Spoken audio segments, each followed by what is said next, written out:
Emas sejak dahulu hingga sekarang tak pernah kehilangan daya tariknya. Hampir semua peradaban sama menempatkan emas menjadi bagian dari ukuran status sosial di masyarakat. Inilah barangkali yang membuat orang-orang berlomba-lomba mendapatkannya, tak peduli bagaimanapun susahnya.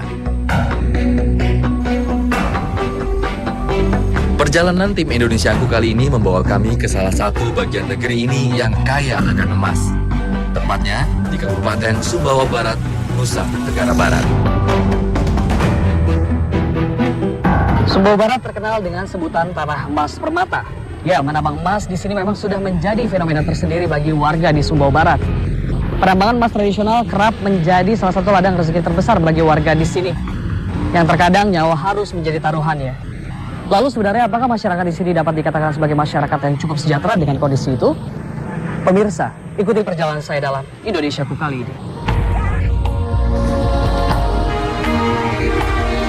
Sumbawa Barat mulai dilirik dunia.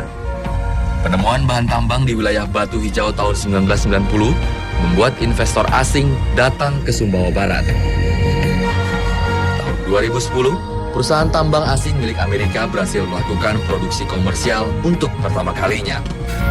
Sejak itu, Sumbawa Barat menjadi salah satu daerah penghasil emas terbesar di Indonesia. Kandungan emas di wilayah Sumbawa Barat menyebar di 16 kecamatan.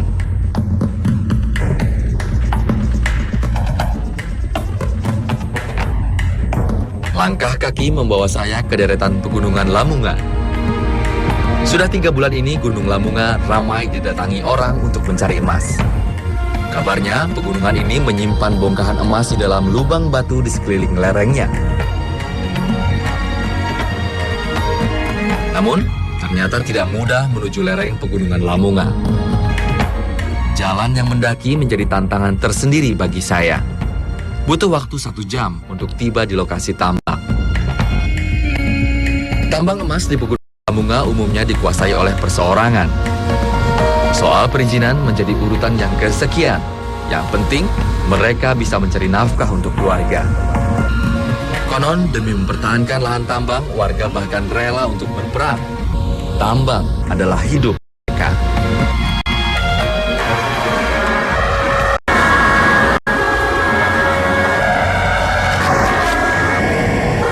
Jadi, ada sekitar 2.000 tambang di daerah Sumbawa Barat ini. Ini salah satu lubangnya. Biasanya setiap satu lubang mencapai ke dalam hingga 200 meter, dan saat ini saya ingin melihat keadaan teman-teman di bawah seperti apa aktivitasnya untuk menambang emas di Sumbawa Barat ini secara tradisional.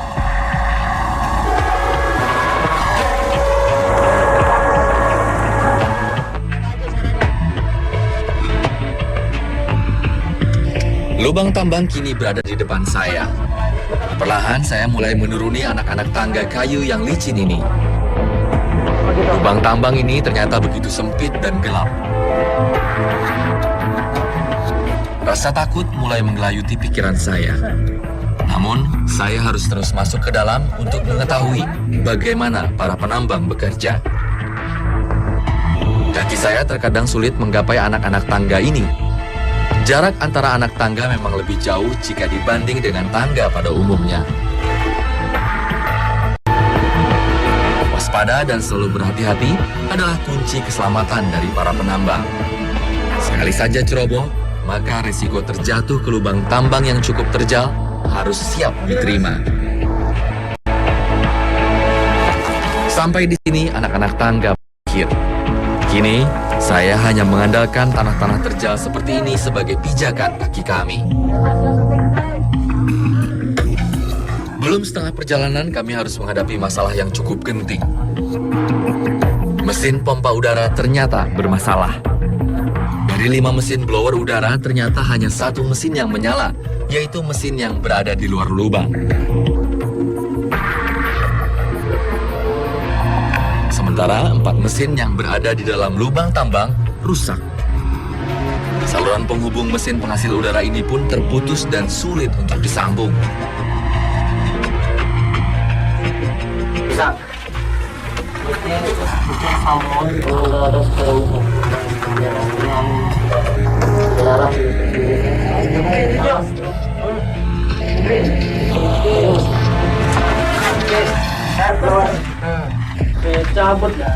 Cabut dulu. bisa nafas kita. Ini bahaya nih kena strom nih. Iya, terus itu. Cabut dulu, jangan cabut dicabut katanya. Ada 2 orang lagi di bawah, Pak. Ada. 3 di bawah. Keadaan gawat seperti ini sering terjadi. Namun, itu tak menyurutkan semangat para penambang dalam mencari emas. Awalnya, nyali saya terasa kecut. Namun, saya dan para penambang tetap harus melanjutkan langkah ke dalam lubang meski dengan udara minim, sisa dari satu mesin blower yang masih beroperasi.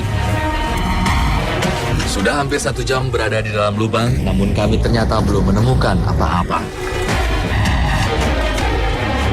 Jalur urat-urat emas ternyata masih jauh dari tempat kami saat ini. Di kedalaman 300 meter, kami mulai bertemu dengan para penambang lain.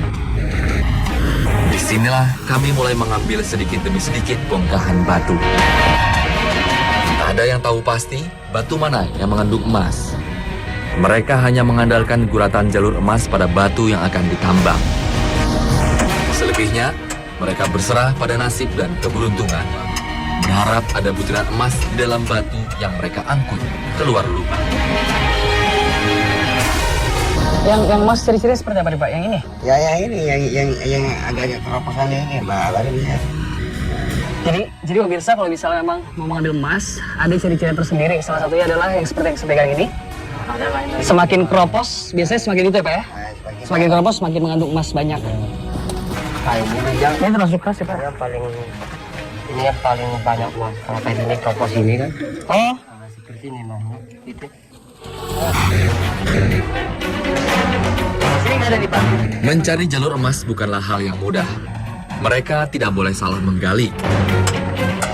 Ini karena batu-batu di dalam lubang bukan jenis batuan solid, melainkan batuan lunak dan cenderung keropos. Jika salah memahat, bisa jadi dinding lubang ini ambrol, menimpa mereka. Tak hanya itu, lubang tambang yang sempit membuat sirkulasi karbon dioksida dan udara bersih tidak lancar. Akibatnya tak sedikit para penambang yang menjadi korban, pingsan, hingga meninggal karena keracunan gas karbon dioksida. Adalah Joni, salah satu penambang yang telah banyak kehilangan teman-temannya sesama penambang. Mereka harus meregang nyawa karena udara beracun dan tertimbun dinding lubang.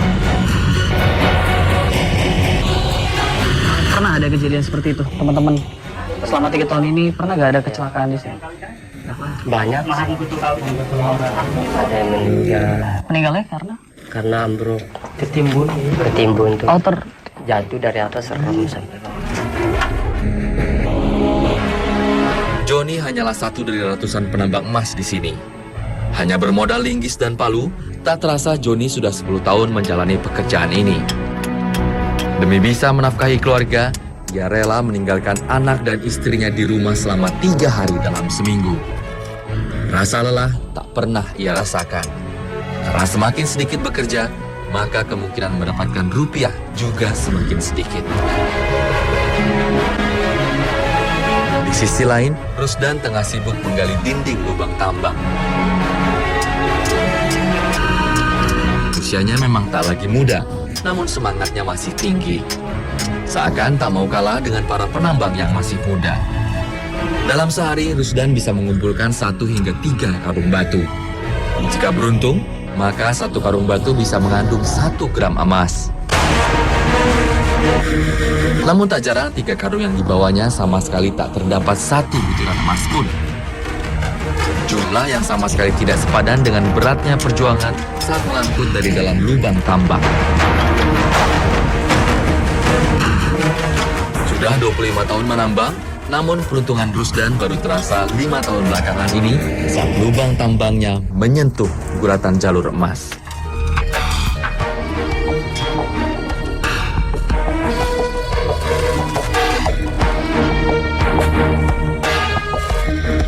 Karung-karung batu emas sudah terkumpul, menanti untuk dibawa ke atas lubang tambang.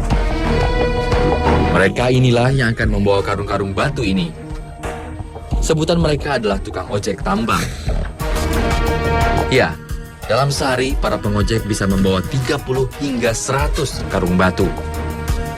Uniknya, upah tukang ojek ini bukan uang, melainkan batu galian tambang. Perhitungannya, 1 karung batu untuk setiap 5 karung yang dibawa. Sama seperti penambang, menjadi tukang ojek batu juga bukan hal yang mudah.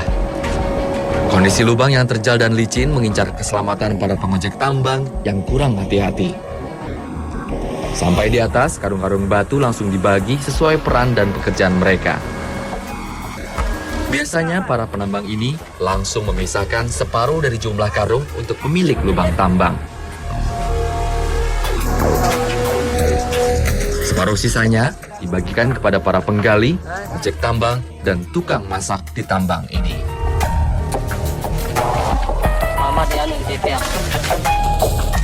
Usai seharian bekerja keras, saatnya para penambang beristirahat.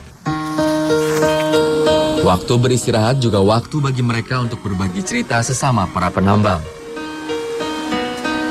Mereka sudah layaknya saudara dan keluarga.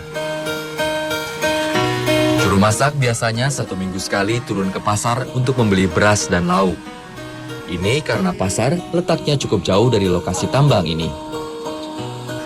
Nasi, sayur, dan lauk seadanya menjadi terasa nikmat saat disantap bersama-sama. Bersama Rusdan, saya turun ke desa Klanir di bawah kaki Gunung Lamunga. Sebagai penambang, Rusdan cukup hati-hati membelanjakan uangnya. Dari uang hutang dan dari hasil tabungannya, Rusdan mampu membeli mesin tromol atau biasa disebut mesin gelondongan. Harga mesin ini berkisar antara 20 hingga 25 juta rupiah. Sebuah jumlah yang sangat besar bagi Rusdan. Dari mesin ini, Rusdan berharap hidupnya berubah. Kesejahteraan yang diidamkan bersama anak dan istrinya.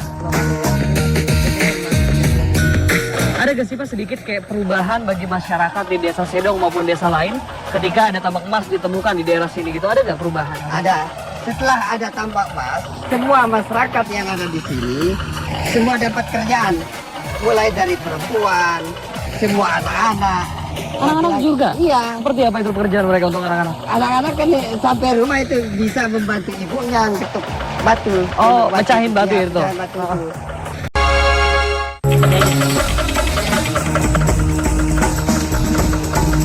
Batu bongkah emas yang sudah dihaluskan kemudian dimasukkan ke dalam mesin gelondong. Agar emas bisa terpisah dari batu, dibutuhkan campuran air raksa. Setelah itu, mesin gelondong akan berputar memisahkan batu dengan emas. Butuh waktu 4 jam untuk mendapatkan hasil yang maksimal. Setelah diolah dalam gelondongan, batu akan pecah dan memisahkan mineral berharga seperti emas, perak, dan tembaga. Air yang mengandung emas kemudian dipindah ke ember dan disaring.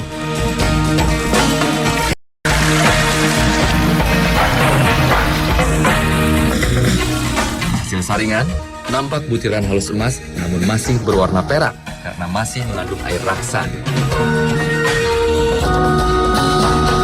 Proses selanjutnya adalah memisahkan emas dari air raksanya.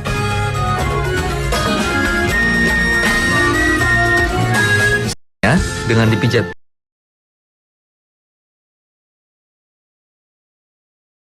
ini berwarna putih karena kandungan karatnya yang rendah.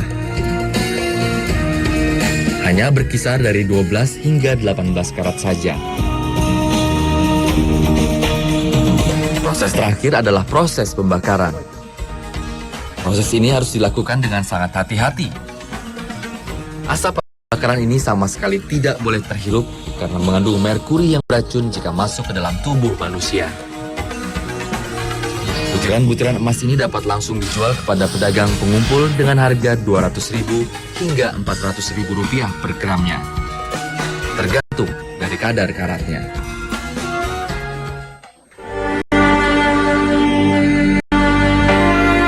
Seakan tak mau kalah dengan para lelaki penambang di atas gunung, para wanita di kampung Sedong, desa Klanir ini pun mencoba mencari rupiah dengan cara yang lain. Ya, menjadi pemecah batu.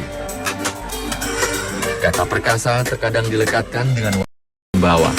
Namun ini pastilah bukan karena murni keinginan mereka. Keadaanlah yang memaksa mereka untuk berjalan layaknya lelaki. Menjadi pemecah bebatuan emas ini harus dilakoninya setiap hari demi anak-anaknya di rumah. Berapa sih penghasilan sehari kalau untuk kayak gini? Tadi 40.000 ya? Ya, 40.000 itu cukup buat kebutuhan sehari-hari. kita beli beras itu 1 kilo 10.000. Kan kalau 1 hari kan 2 kilo. Yang kilo dapatan beras. Beli sayur 5.000 ke, 10.000 ke, belum belanja anak. Sejak pagi Dharma Tasya harus bekerja. Otot-ototnya sudah tak sekuat dulu. Dulu 8 karung dapat ia selesaikan setiap harinya. Namun kini, tubuhnya yang makin lemah membuat ia hanya bisa memecah 3 hingga 4 karung setiap hari. Alam Sumbawa Barat memang kaya. Tidak hanya emas, air yang melimpah ternyata juga mampu memberikan kehidupan bagi warganya. Danau Lebo. Danau penuh pesona ini sudah lama dijadikan tempat mencari ikan sekaligus budidaya ikan air tawar oleh warga. Pemirsa, saat ini saya berada di atas Danau Lebo yang merupakan salah satu danau terbesar yang ada di wilayah Sumbawa Barat. Dan saat ini saya ikut para nelayan untuk melihat bagaimana sebenarnya aktivitas mereka untuk menangkap hasil alam yang ada di sini.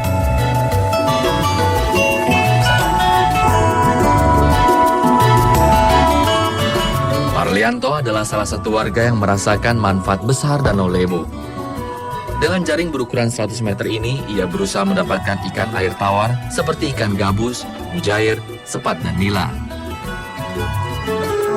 Ikan di Danau Lebo sangat melimpah, namun beberapa tahun belakangan ini Parlianto susah mendapatkan ikan.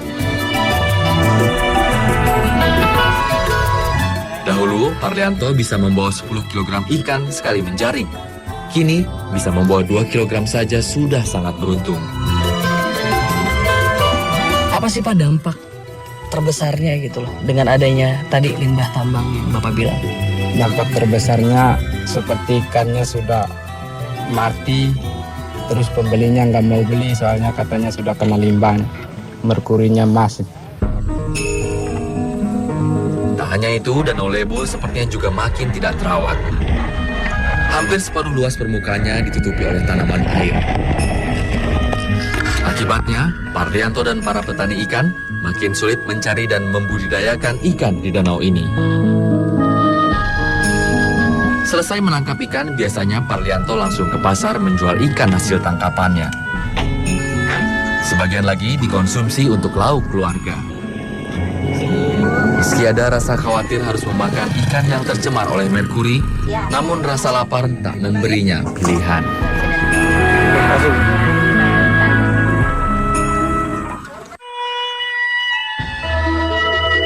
Kekayaan sumber daya alam negeri ini sepatutnya adalah untuk kemakmuran rakyat. Namun, banyak pekerjaan rumah yang harus diselesaikan pemerintah daerah untuk mewujudkan janji kemakmuran ini. Perpres tahun 2015 itu mengatur kita hanya dapat 28 miliar. Coba Anda bayangkan, ada 20 triliun yang hilang dan kita hanya dapat 28 miliar. Sangat tidak adil ya. Dan kemudian royalti yang kita terima ini menjadi faktor pengurang dana alokasi umum yang kita terima dari pemerintah pusat.